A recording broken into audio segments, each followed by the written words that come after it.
Hello दोस्तों। तो आज हम टाइम ट्रेवल और एक क्यूट लव स्टोरी से भरी एक न्यू कोरियन ड्रामा जिसका नाम है लवली रनर का एक्सप्लेन करेंगे। तो कहानी की शुरुआत होती है 22 जुलाई 2009 से, जहां हमें हमारा मेन हीरो सुंजे को उसके 3 दोस्तों के साथ डेब्यू करते दिखाया जाता है और इनके ग्रुप का नाम है इक्लिप। दूसरी ओर हमारी मेन हीरोइन सोलो को हॉस्पिटल में देखते हैं, जो उदास मन से बाहर आसमान को देख रही होती है और उसकी माँ उससे बात करते हुए उसका नाखून काट रही होती है। दरअसल सोलो का एक्सीडेंट होने के बाद अब उसके पैर काम नहीं कर रहे हैं, यानी अब वह जिंदगी भर के लिए अपाहिज हो गई है। इसी कारण से उसके मन में अब जीने की कोई चाह नहीं है। सोलो का नाखून काटते वक्त जब कट लग जाने की वजह से खून निकलने लगता है तो उसकी माँ हड़बड़ा जाती है और इसी हड़बड़ाहट में एक गिलास को गिरा देती है। वह गिलास टूटकर बिखर जाता है, पर वह साफ किए बिना जल्दी से दवाई लेने भागती है। तो सोलो कांच का टुकड़ा उठाकर अपना नस काटने की सोच रही होती है। तभी सीन शिफ्ट होता है रेडियो स्टेशन की तरफ, जहां एक क्लिप ग्रुप के मेंबर आए होते हैं और रेडियो स्टेशन के साथ कोलैब कर एक प्रोग्राम कर रहे होते हैं। इसमें रैंडम लोगों को कॉल करना था और किसी लकी पर्सन को एक क्लिप मेंबर के साथ बात करने का मौका मिलना था। तो जब सुंजे की बारी आती है तो कॉल किया जाता है और कॉल लगता है सॉल को।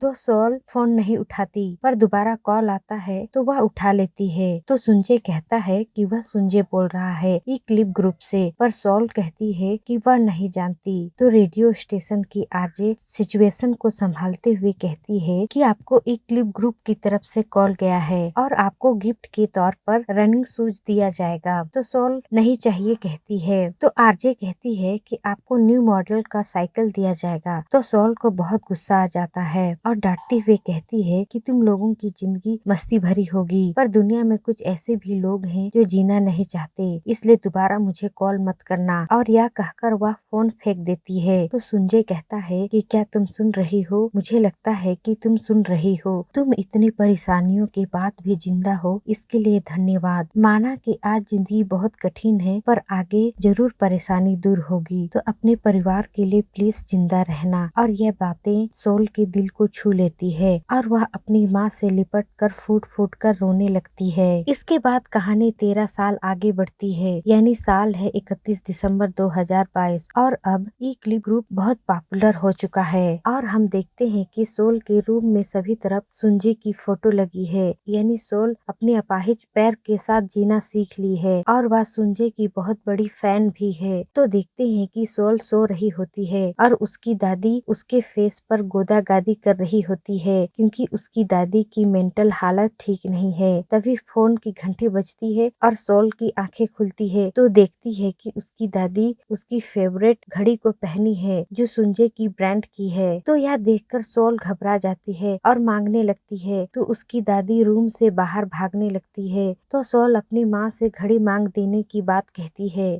फिर कहानी दूसरी ओर शिफ्ट होती है कि सुंजे को उसका मैनेजर मूवी में काम करने से मना करने की वजह से बहुत डांट रहा होता है। तो सुंजे कहता है कि वह अब हमेशा के लिए रिटायरमेंट लेना चाहता है और उसे इसके लिए कोई पछतावा नहीं होगा। और इधर सोल अपना एडिटिंग का काम निपटाकर सुंजे की कॉन्सर्ट में जाने के लिए निकलती है और कॉन्सर्ट तक उसकी फ्रेंड यूंजो अपनी कार में उसे लेकर जाती है। तो रास्ते में यूंजो उसे एक गिफ्ट देती है, जो एक एल्बम था जिसमें उनके हाई स्कूल की फोटो थी। और यहाँ हमें पता चलता है कि सुंजे और सोल एक ही स्कूल में पढ़ते थे और सुंजे सोल का सीनियर था। तो सोल हाई स्कूल की फोटो देखकर बहुत खुश होती है और कहती है कि वह हाई स्कूल टाइम से ही सुंजे को पसंद करती थी, पर प्रपोज करने का मौका नहीं मिला। तो यूंजो कहती है कि जब तुम्हारा एक्सीडेंट हुआ उसी टाइम सुंजे का भी स्कूल के कुछ लड़कों के साथ लड़ाई हो गई थी, इसने उसने अपना स्कूल बीच में ही छोड़ दिया। फिर बातें करते करते दोनों कॉन्सर्ट वाले जगह पर पहुंचते हैं। इसके बाद सॉल जॉब के लिए जिस कंपनी में रिज्यूम दी थी वहां से इंटरव्यू के लिए उसके पास कॉल आता है। तो सॉल तुरंत तैयार हो जाती है, क्योंकि अभी कॉन्सर्ट शुरू होने में 2 घंटे बाकी थे। तो सॉल इंटरव्यू देने चली जाती है। फिर वहां पहुंचने के बाद जब मैनेजर उसे व्हील चेयर में देखता है, हमारे पास लिफ्ट की सुविधा नहीं है, यह कहकर बहाना बना देता है। तो सोल बाहर आकर अपने आप को मोटिवेट करते हुए कहती है लिफ्ट होता तो उसे जॉब तो मिल ही जाती। और यही सोचकर वह कॉन्सर्ट के लिए निकलती है और कहती है कि कोई बात नहीं, आज उससे संजय को देखने का मौका मिलेगा, यही बहुत बड़ी बात है। यह सोचकर वह वहाँ से निकल जाती है। फिर जाते वक्त उसका बस ट्रैफिक में फंस जाता है और कॉन्सर्ट तक पहुँचते पहुँचते एंट्री गेट बंद हो चुका था। तो सोल एक कर्मचारी को अंदर जाने के लिए मनाने लगती है और बहुत मनाने के बाद वह अंदर लेने को राजी होती है और टिकट दिखाने को कहती है। तो सोल जब पर्स में टिकट ढूंढती है तो उसे नहीं मिलती, क्योंकि टिकट बस में ही गिर गई थी। फिर कॉन्सर्ट चालू हो जाता है और सोल बाहर से ही चेयर करने लगती है और बहुत खुश होती है। फिर संजय आखिर में अपना डेब्यू सॉन्ग गाता है, क्योंकि वह रिटायर लेने का मन बना लिया था। इसके बाद कॉन्सर्ट खत्म होने के बाद सोल घर जाने के लिए निकलती है। तभी उसका फोन गिर जाता है, जिससे उसके फोन का डिस्प्ले उड़ जाता है और स्नोफॉल भी होने लगता है। फिर सीन शिफ्ट होता है ड्रेसिंग रूम में, जहाँ संजय के दोस्त हायों को जब दूसरों से पता चलता है कि वह रिटायर लेने वाला है तो वह संजय पर बहुत भड़कता है। तो संजय कहता है कि वह बाद में बात करेगा, अभी फिलहाल वह अकेला रहना चाहता है। और इधर हम सोल को देखते हैं जो बस स्टॉप ढूंढ रही होती है। तभी रास्ते में ठंड की वजह का व्हील चेयर का बैटरी डाउन हो जाता है और वह बंद हो जाता है। तो सोल सोचती है कि वह कितनी भी खुश रहने की कोशिश करे, फिर भी उसके साथ बुरा ही क्यों होता है। यही सोचकर वह रोने लगती है। तभी वहाँ से संजय की गाड़ी गुजर रही होती है। तो संजय का गाड़ी रुकता है और संजय अम्ब्रेला लेकर उसके पास जाता है और उसके ऊपर अम्ब्रेला रखते हुए उसके व्हील चेयर के बारे में पूछता है। तो सोलो संजय को अपने पास खड़ा देख उसे शौक लगता है और उसके मुंह से एक शब्द भी नहीं निकल रहा होता है। फिर वह बड़ी मुश्किल से बताती है कि वह उसकी बहुत बड़ी फैन है। तो संजय कहता है कि दिख रहा है। फिर वह घर छोड़ देने की बात करता है। तभी सोल की फ्रेंड आ जाती है। तो संजय उसे अम्ब्रेला दे देता है। तो सोल भी उसे अपनी कैंडी का जार देती है और अपने फ्रेंड के साथ घर चली जाती है। फिर सोल घर पहुंचकर बहुत खुश होती है, क्योंकि उसका पूरा दिन खराब होने के बाद भी उसके साथ आखिर में इतना अच्छा हुआ था। तो उसे सब कुछ सपने जैसा लग रहा था। फिर वह संजय का दिया हुआ अम्ब्रेला साफ करती है और अच्छे से रखती है और उसका दिया हुआ रुमाल को भी संभाल कर रखती है। तभी उसकी घड़ी बंद हो जाती है। तो सोल सोचती है कि ये क्या हुआ और वह चेक करने लगती है। फिर दूसरी ओर देखते हैं कि संजय एक होटल में ठहरा होता है। तो वह बालकनी में खड़ा होकर बस बाहर ही देखे जा रहा होता है। फिर वह सुसाइड करने के लिए नींद की गोली खाकर स्विमिंग पूल में कूद जाता है। इसके बाद यह न्यूज पूरे देश में तुरंत फैल जाता है। तो जब सोल को यह न्यूज मिलता है तो वह हड़बड़ाहट में हॉस्पिटल जाने निकलती है। तभी रास्ते में पुल के पास एक आदमी से वह टकरा जाती है, जिससे उसकी वॉच नीचे पानी में गिर जाता है। तो सोल उसे लेने नीचे पानी में चली जाती है। दूसरी ओर देखते हैं कि हॉस्पिटल में संजय की धड़कन कम होती जा रही थी। तो डॉक्टर उसे इलेक्ट्रिक शॉक देते हैं, पर उसकी धड़कन बंद हो जाती है। फिर डॉक्टर उसे मृत घोषित कर देते हैं। और इधर सोल घड़ी उठाने के बाद न्यूज देखती है। तो न्यूज में बताया जाता है कि संजय की मृत्यु हो चुकी है। तो वह अपने मोबाइल में आर्टिकल देखती है, जहाँ लिखा होता है कि संजय लंबे समय से मानसिक तनाव में था। तो सोल मुझे जीने की उम्मीद दी और खुद चले गए कहकर खूब रोने लगती है। इसी हड़बड़ाहट में घड़ी का बटन दब जाता है और टाइम वही रुक जाता है और साथ ही सब कुछ रुक जाता है सिवाय सोल के।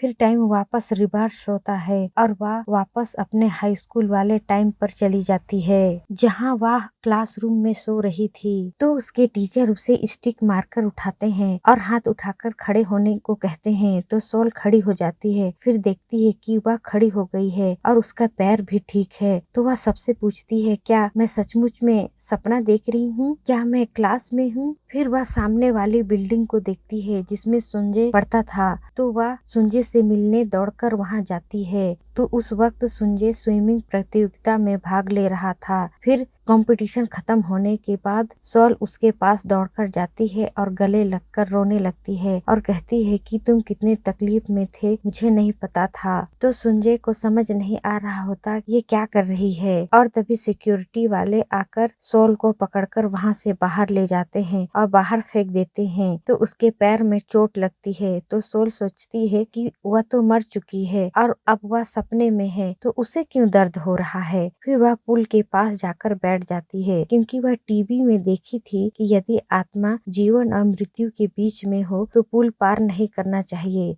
तो वहीं बैठी होती है, तभी वहाँ सुंजे भी आता है और सोल को उठाता है तो सोल की घड़ी गिर जाती है। फिर सुंजे कहता है कि यहाँ क्यों बैठी हो, तो सोल रोते हुए कहती है कि हम मर चुके हैं और अभी बीच में हैं तो तुम्हें पुल पार नहीं करना चाहिए। तो सुंजे को समझ नहीं आता कि ये लड़की क्या कह रही है, तो वह जाने लगता है तो सोल उसे पकड़ लेती है। तो सुंजे ये पागल लड़की क्या कर रही है सोचकर टैक्सी लेकर भाग जाता है। फिर सोल टैक्सी को देखकर सोचती है कि ये कौन सी दुनिया है। तभी उसके पास उसकी माँ का कॉल आता है और फोन पर वह क्लास छोड़कर भागने के लिए खूब डांटती है। इसके बाद कहानी शिफ्ट होती है सुंजे की तरफ, जहाँ वह अपने पापा से कॉल पर बातें कर रहा होता है। फिर आगे सोल अपने घर जाती है तो देखती है कि उसकी माँ बहुत यंग लग रही है और उसकी दादी भी ठीक है। तभी उसकी नजर कैलेंडर पर पड़ती है और यहाँ उसे पता चलता है कि वह 2008 के समय में है, यानी उसके एक्सीडेंट से पहले का समय। तो सोल अपने पैर को पकड़कर रोने लगती है। फिर वह रात को अपनी माँ और दादी के बीच में यह सोचकर सोती है यह सब सपना है और जब मैं जागूंगी तो यह सब मुझे दोबारा नहीं मिलेगा। फिर अगली सुबह जब वह उठती है तो देखती है कि वह इसी समय में है, तो वह अपने भाई के गले लगकर बहुत खुश होती है और खुशी खुशी स्कूल जाने निकलती है। और स्कूल गेट पर देखते हैं कि सुंजे घड़ी वापस करने के लिए सोल का वेट कर रहा होता है। तभी वहाँ सोल आती है और सुंजे को देखकर उसे उसकी मौत वाली न्यूज याद आ जाती है। तो वह सुंजे को देखकर रोने लगती है और तभी बरसात भी होने लगती है और तभी सुंजे उसके पास अम्ब्रेला लेकर आता है और यह एपिसोड यही एंड होता है। तो दोस्तों आगे की कहानी लेकर दोबारा जल्द ही आएंगे, तब तक के लिए धन्यवाद।